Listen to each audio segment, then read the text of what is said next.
So next thing that we're going to talk about is all about relative and absolute maxima and minima. So let's start with relative maxima and minima. So a function is said to have a relative maxima at a specific point if the function transitions from increasing to decreasing. So ano ba ibig sabihin nito? So for example, we have a function with a graph like this. How can we say that a function is increasing? Kung mapapansin, a function is increasing if the slope of that function at that specific point is positive. Kasi kung mapapansin, obviously naman na this part is increasing, di ba? So, at that sa lahat ng point sa lugar na yan, kung mapapansin, the slope is always positive or the slope is always positive. Kumbaga, paakyat yung slope sa kahit saan dyan sa mga increasing na part. So, we can say that a function is increasing if the slope is positive. Or since we already know all about derivative, we can say that a function is increasing if the slope or the derivative of that function is positive. For example, in this part nga, all of this will yield a positive slope or a positive output sa derivative niya. Then, kabaliktaran naman yung decreasing.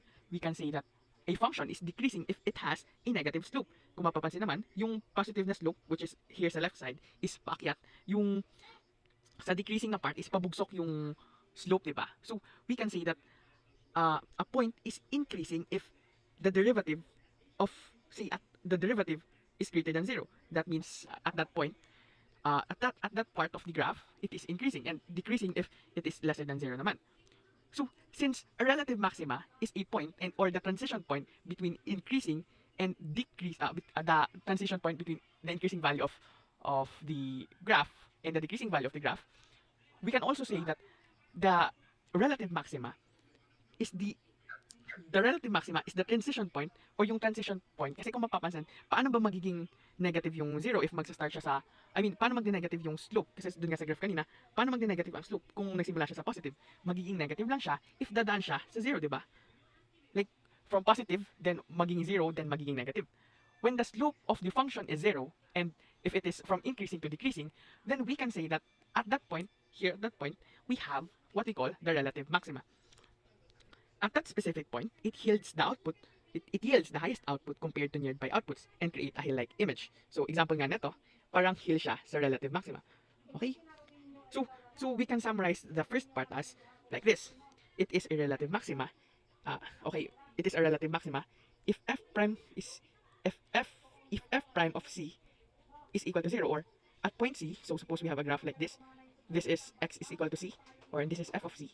We can say that at point x is equal to c, it is a relative maxima if f prime of c is equal to 0, and inputs to the left of c, at this part, say f prime of, say, lesser than c. Okay? Or if the output of the function lesser than c, this part, diba? We can say that it should be greater than 0. Okay? So, ulitin ko lang ha. So, we can say that at point C, ulitin ko lang lahat. So, suppose we have a graph, and this is C. So yung mga inputs to the left ni C, say, is A and B. Okay? Suppose yung inputs sa left ni C ay A at inputs sa right ni C ay B. So, we can say that at point C, it is a relative maxima if the slope at that point is equal to 0. Kasi nga, it is the transition point from increasing to decreasing. And we summarized or we concluded kanina na to describe a function as increasing, the slope should be greater than 0 and decreasing if it is lesser than 0.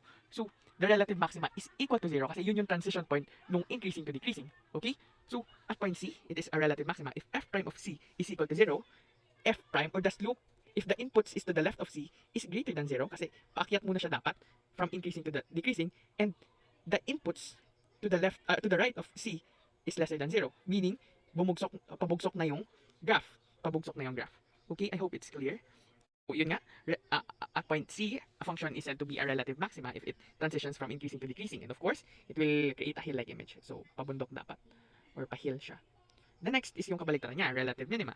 A function is said to have a relative minima at a specific point if the function transitions from decreasing to increasing. So, paano ba yan? So, for example, may function tayo na ganyan, which is paganto naman yung graph niya.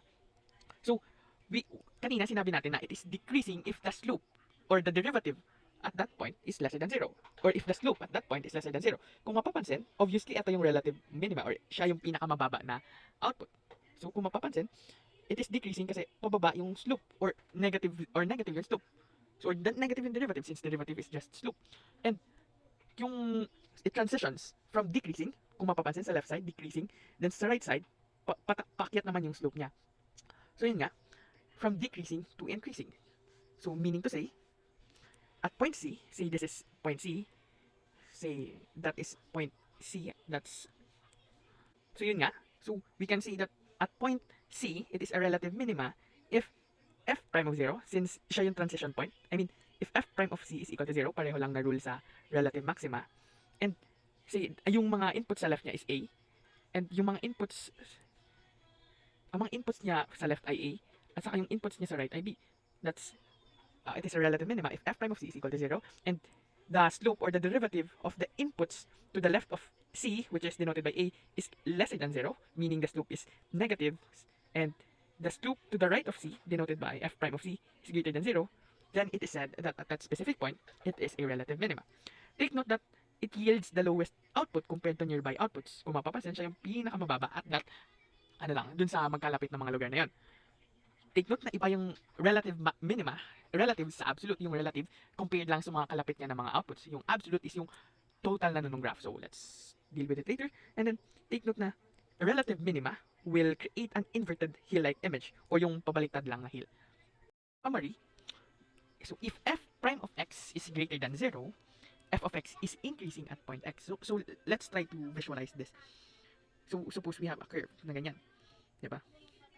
If f prime of x is greater than 0, that means it is increasing at point x. So for example, here diba, it is increasing kasi pataas yung slope, I mean pataas yung increasing yung function, it is increasing and thus its derivative or its slope is greater than 0. It is decreasing on the other hand if f prime of x is lesser than 0, meaning at this points, f prime of say any input is lesser than 0. And f prime of x, if f prime of x is equal to 0, it will be a transition point. It can be either a relative maxima or a relative minima. So let's try some example, diba? So given f of x is equal to x squared plus 3x, check when will f of x be increasing and decreasing, and also find and determine the transition point or the relative maximum or relative minimum. So since in order to determine whether a function is increasing or decreasing, we have to know whether the derivative is, or in order to find whether it is increasing, the derivative at that point should be lesser than 0. Since and decreasing if it is otherwise naman, diba? So since we have f of x is equal to x squared plus 3x, the derivative of f of x is equal to f prime of x, which is equal to 2x plus 3. Since we have an equation that represents the slope of f of x, we can now find where or on what or in what domain of x will f of x gonna be greater than 0, less than 0, or equal to 0. So let's first find where f of x is greater, where f of x is increasing. That is, so it is increasing if f prime of x is equal to, if f prime of x is greater than 0, that is f prime of x, which is 2x plus 3, is greater than 0. That is increasing. So when will 2x plus 3 greater than 0? So simple math na lang, that is when x is greater than negative 3 over 2. So we can say that f of x is increasing for all x greater than negative 3 over 2.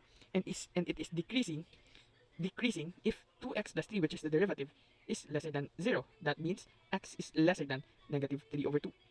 Okay, so we now identify that f of x is greater than, or f of x is increasing if x is greater than negative 3 over 2, and f of x is decreasing if x is lesser than negative 3 over 2. Now let's find the transition point. The transition point of f of x is when the slope of f of x is equal to 0. That means 2x plus 3 is equal to 0. That is x is equal to negative 3 over 2. So, meaning to say, at x is equal to negative 3 over 2, it will either gonna be a relative max or a relative mean depending dun sa mga value sa katabi niya. And we also identify that whenever x is greater than negative 3 over 2, it is a relative maximum, and if x is lesser than negative 3 over 2, it is a relative minimum. The next step is to create a number line that summarizes all these facts. So ayan, kanina nakuha natin na f of x is increasing if x is greater than negative 3 over 2, it is decreasing if x is lesser than negative 3 over 2, and it is a transition point whenever x is equal to 3 over 2. So the next step nga, sabi kanina, is to create a number line that summarizes all these facts. So since x is increasing whenever, since f of x is increasing whenever x is greater than negative 3 over 2, meaning to say, at this point, di ba, at dito sa lugar ng graph na yon, it is, the slope is, this is, at this part, it should be increasing. Oh, sorry. This part should be increasing kasi for x greater than negative 3 over 2, this is whenever x is equal to negative, this is x is greater than negative 3 over 2, that is increasing, and decreasing naman if x is lesser than negative 3 over 2. So now we have all the facts necessary to determine whether it is whether the transition point is a relative max or a relative min. Since it is from decreasing to increasing, that's pareho lang siya sa pababa daw, from decreasing to increasing, then that should be from the summarization kanina na it should be a relative minima. Okay? So, relative minima. Relative min. So, meaning to say, at x is equal to negative 3 over 2, it is a transition point from a decreasing to increasing, and it is a relative minima point. Okay? Let's talk about absolute maxima and minima. Absolute maxima and minima is the highest or lowest point of the entire graph of the function. So, hindi lang limited na part ng graph ng function ang kinoconsider, kundi lahat na sa total na graph ng function. So, note that not all function has an absolute maximum or minimum. So, for example, ang graph, if we have a ganito na function, if may ganyan na function, take note na, di ba, wala siyang pinakamalaki at pinakamaliit na value. Hindi pwedeng masabi na negative infinity or infinity. Kasi dapat may ano talaga, may highest or lowest point talaga. In this case, walang highest or lowest point, di ba? So, not all function has an absolute maximum or minimum. So, absolute values or absolute maximum and minimum are found in relative maximum or relative minimum or in endpoints, di ba? So, pero i-distinguish muna natin ang pinagkaiba ng relative, ng absolute sa relative, di ba? So, for example, meron tayong graph na ganito. Say, ganito, di ba? Yan, yan, di ba? Then, closed siya. Kumbaga, hindi siya from negative infinity to infinity yung value. Kung mapapansin, this is a hill-like, di ba? Hill siya. So, this should be a relative max. Ito naman, parang inverted siya na hill. This is a relative min. And this is also a relative max. This is a relative min. However, absolute maximum or absolute minimum are the highest and lowest. So, kumbaga, isa lang siya na point, hindi siya madami.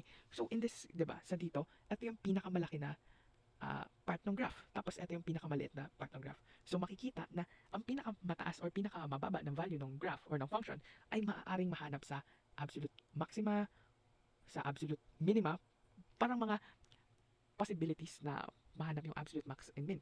So, pwedeng mahanap siya sa relative maximum, relative minimum, and sa endpoints. So, yun lang. Let's try some example, di ba? So, find the absolute max or min of f of x is equal to 2x cubed minus 15x squared plus 36x if f of x is defined between 1 and 5 only. So, hindi siya from negative infinity to infinity, di ba? So, in order to find the absolute max or min, first we have to determine where are the relative max and min.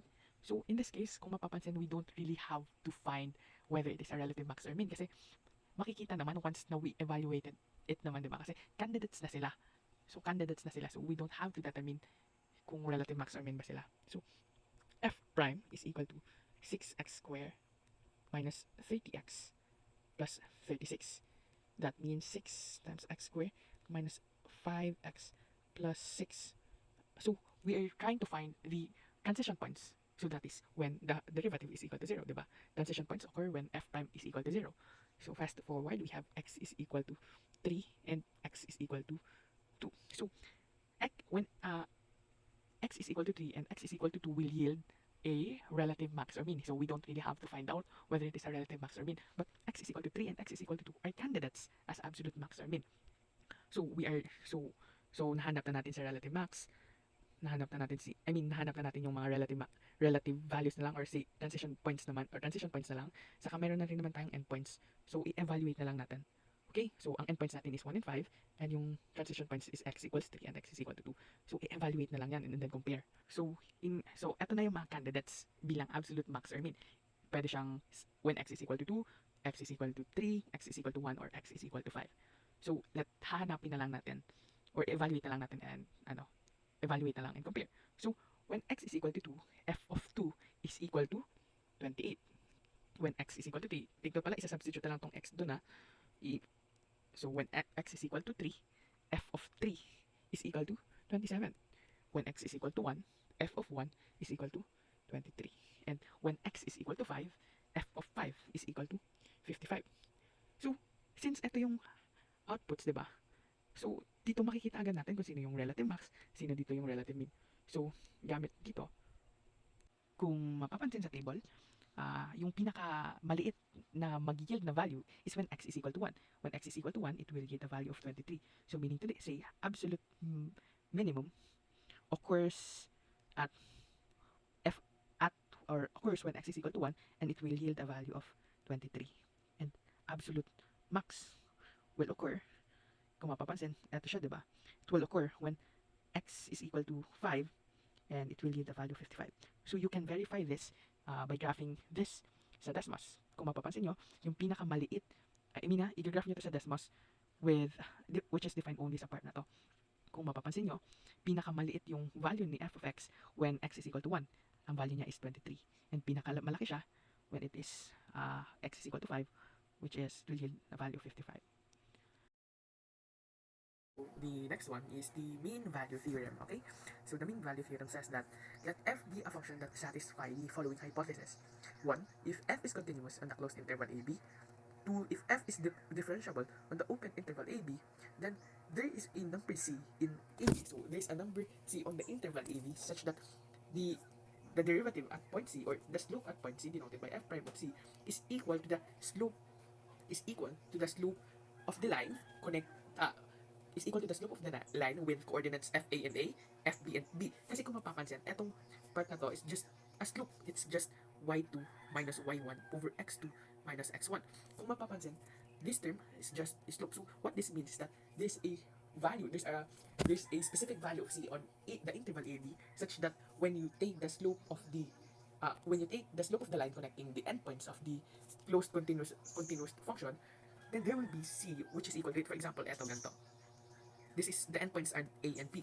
So this part says the slope of that, and this part says that there will be some random c, say this, that will have the same slope as the secant line from both endpoints. So meaning there's a slope on this continuous function na mag-equal dun sa slope ng secant line. So this is when x is equal to c. Okay? Meaning the slope here, denoted by m, is equal to the derivative. The slope at x is equal to c. Kuha. So, ayan, ulitin ko lang.